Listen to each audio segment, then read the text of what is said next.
અંકલેશ્વર જીઆઈડીસીમાં રખડતા પશુઓનો આતંક ડામવા નોટિફાઈડ ઓથોરિટીની કડક કાર્યવાહી 500 ક્વાર્ટર સહિતના વિસ્તારોમાં પશુ પકડવાની ઝુંબેશ તેજ।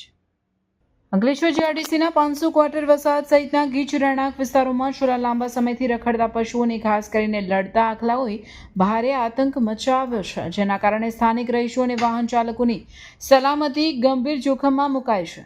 રસ્તાની વચ્ચે અડીંગુ જમાવીને બેસતા પશુઓને કારણે અનેકવાર નાના મોટા અકસ્માતોની હારમાળા સર્જાય છે, જેમાં અનેક નિર્દોષ નાગરિકો ઇજાગ્રસ્ત થયા હોવાની ઘટનાઓ સામે આવી છે।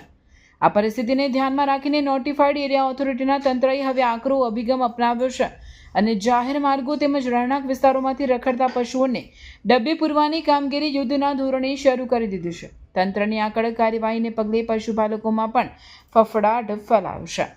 ઓથોરિટી દ્વારા પશુપાલકોને કડક તાકીદ કરવામાં આવી છે કે તેઓ પોતાના પશુઓને જાહેર રસ્તાઓ કે રહેણાંક વિસ્તારોમાં રઝળતા ન મૂકે, અન્યથા પશુ જપ્ત કરી માલિકો સામે દંડાત્મક પગલાં લેવામાં આવશે।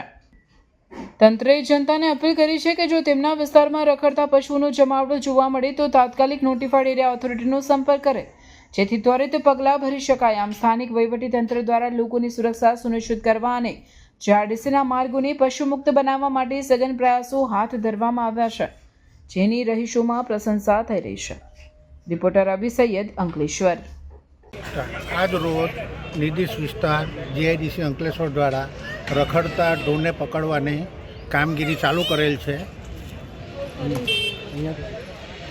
જેમાં પોલીસ સ્ટાફ તેમજ નિર્દિષ્ટ વિસ્તારના સ્ટાફ મિત્રો આ સાથે કામગીરીમાં જોડાઈને કામગીરી કરી રહેલ છે, જે દર 7 દિવસે કે 15 દિવસે આ ડ્રાઈવ ચાલુ રહેશે।